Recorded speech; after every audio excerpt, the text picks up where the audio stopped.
नमस्कार मित्रांनो, आज आपण सुरुवातीच्या स्टेजमधल्या ऑस्टिओआर्थरायटिस आणि त्याची ट्रीटमेंट याबद्दल जाणून घेऊया. जसं तुम्हाला माहिती आहे की वयाची 50-60 चालू झाली की गुडघे कुरकुरायला सुरुवात होते आणि गुडघेदुखीला सुरुवात होते.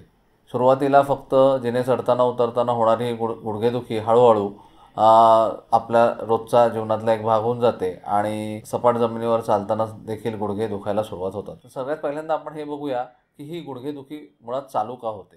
जशी कोणतीही गोष्ट आपण जर वापरायला सुरुवात केली तर हळूहळू त्याच्यामध्ये वेअर अँड टेअर हा होत असतो. आपले गुडघे हे देवाने दिलेले असतात आणि ते आपण आयुष्यभर वापरत असतो.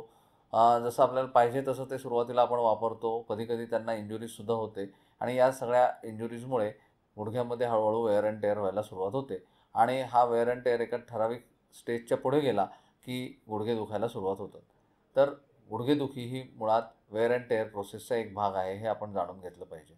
गुडघ्यामध्ये खुर्चा हा नावाचा एक सर्वात महत्त्वाचा भाग असतो, जो शॉक ॲब्झॉर्प्शनचं काम करतो. म्हणजे ज्यावेळेस आपण चालतो, पळतो, उड्या मारतो, त्यावेळेस गुडघ्याला बसणारे जे शॉक आहेत, ते शॉक कमी व्हावेत याच्या दृष्टीने हा खुर्च्याचा भाग काम करत असतो.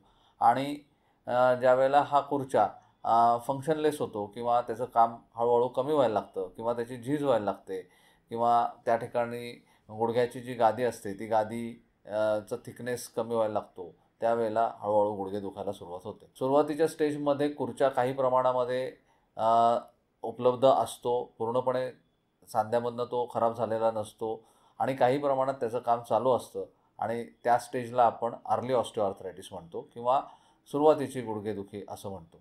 या स्टेजमध्ये पेशंटला ज्यावेळेस गुडघ्यावरती जास्त ताण येतो, फॉर एक्झाम्पल ज्यावेळेस गृहिणी जास्त वेळ उभे राहतात किंवा मांडी घालून काम करतात किंवा एखादा माणूस जिने चढताना किंवा उतरताना, त्याच वेळेला फक्त गुडघ्यांवरती ज्यावेळेस ताण वाढतो त्यावेळेला गुडघे दुखतात. इतर वेळेला गुडघेदुखी नसते. बऱ्याच पेशंटला असंही जाणवतं की काही ठराविक काळामध्ये गुडघे जास्त दुखतात आणि त्याच्यानंतर महिना 2 महिने काहीच त्रास नसतो. बरेच पेशंट आमच्याकडे येतात आणि सांगतात, "सर, मागच्या महिन्यामध्ये गुडघे खूप दुखत होते, पण 2-3 दिवसानंतर ते गुडघे दुखायचं थांबलं आणि आता गेले 6 महिने अजिबातच दुखत नव्हते आणि आता परत दुखायला लागले." हे जे सायकलिकल पेनचं नेचर आहे, हे अर्ली ऑस्टिओआर्थरायटिसचं महत्त्वाचं लक्षण असतं. त्याचप्रमाणे कधीकधी गुडघ्यांवरती सूज येते. ही सूज शक्यतो सकाळच्या वेळेला असते. जसं काम सुरुवात होते किंवा जसं दिवस पुढे सरकतो त्याप्रमाणे गुडघ्यावरची सूज ही बऱ्याच अंशी कमी होते. तिसरी आणि महत्त्वाची गोष्ट म्हणजे डिफॉर्मिटी. काही पेशंटच्या हे लक्षात येतं की आपले पाय हळूहळू पायाला बाक यायला लागला आहे, पाय पूर्णपणे सरळ होत नाही आहे आणि हे जे लक्षण आहे हे पेशंटला आमच्याकडे घेऊन येतं. तर एकदा आपल्याकडे असा पेशंट आला त्यानंतर आपण काय करतो? तर सगळ्यात महत्त्वाची तपासणी म्हणजे आपण पेशंटला त्याची हिस्ट्री घेतो, त्याला बाकी काही आजार आहेत का ते बघतो. पेशंटच्या शरीराचं वजन किती आहे? ओबेसिटी हा एक सगळ्यात महत्त्वाचा फॅक्टर आहे की ज्याच्यामुळे आपली गुडघेदुखी कमी अधिक प्रमाणामध्ये जाणवते. ओबेसिटीमुळे सुद्धा काही प्रमाणात गुडघ्याची झीज ही वाढते. जेव्हा आपलं बॉडी मास इंडेक्स किंवा हा 30च्या पेक्षा जास्त असतो, 30पेक्षा जास्त असतो, त्यावेळेस आपण त्या पेशंटला ओबेस म्हणतो किंवा त्या पेशंटची जाडी जास्त आहे, वजन जास्त आहे असं आपण म्हणतो आणि अशा पेशंट्समध्ये गुडघेदुखीचं प्रमाण हे अधिक असतं. तर आपण पेशंटला त्याची वेट किती आहे, त्याचं वेट त्याच्या हाईटच्या प्रपोर्शनमध्ये आहे का, त्याला दुसरे कोणते आजार आहेत का, डायबेटीस आहे का, हायपरटेन्शन आहे का, हे पहिल्यांदा पाहिलं जातं. त्याच्यानंतर त्याच्या गुडघ्याची तपासणी केली जाते. सगळ्यात महत्त्वाचं म्हणजे गुडघ्यामध्ये आवाज येतो आहे का, गुडघ्यांना बाक आला आहे का, गुडघ्यांना फ्लेक्शन डिफॉर्मिटी तयार झाली आहे का, गुडघ्यांना सूज आहे का किंवा गुडघ्याच्या आवरणाला सूज आहे का, गुडघ्यांमध्ये कुठे एका पर्टिक्युलर पॉईंटला कुठे दुखतं आहे का, हे सगळं बघितलं जातं.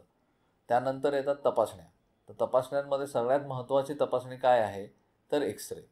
एक्स-रेमध्ये आपल्याला गुडघ्यांचे हाडं म्हणजे गुडघा हा 3 हाडांपासून बनतो. 3 हाडांचा एकत्रीकरण किंवा जंक्शन याला आपण नी जॉईंट किंवा गुडघा असं म्हणतो. तर ही 3 हाडं कोणती? तर सगळ्यात महत्त्वाचं म्हणजे मांडीचं हाड. दुसरं हाड म्हणजे पायाचं हाड किंवा पोटरीचं हाड आणि तिसरं म्हणजे गुडघ्याची वाटी. तर ही 3 हाडं एकत्र ज्या ठिकाणी येतात त्या ठिकाणी आपला गुडघा बनतो. या तिन्ही हाडांपैकी कोणत्याही एका हाडांच्या खुर्च्याची जर झीज व्हायला सुरुवात झाली तर आपल्याला गुडघा दुखायला सुरुवात होते. आता एक्स-रे करायचा आहे तर नेमका कोणता एक्स-रे करायला पाहिजे? तर गुडघ्याचा समोरनं आणि बाजूनी म्हणजे एपी आणि लॅटरल असे 2 एक्स-रे केले जातात. पण सगळ्यात महत्त्वाची गोष्ट अशी असते की गुडघ्याचा हा एक्सरे हा नेहमी उभं राहून किंवा आम्ही ज्याला वेट बेअरिंग एक्सरे म्हणतो किंवा पेशंट ज्यावेळेस उभा असतो त्याच वेळेला गुडघ्याचा एक्सरे करायला पाहिजे. तर का? कारण की आपला गुडघा दुखतो हा जेव्हा आपण उभा असतो त्यावेळेस. फार क्वचित वेळा आपला गुडघा आपण झोपलेलो असतो किंवा ज्यावेळेस आपण त्याच्यावरती वजन देत नाही त्यावेळेस दुखतो का? तर नाही.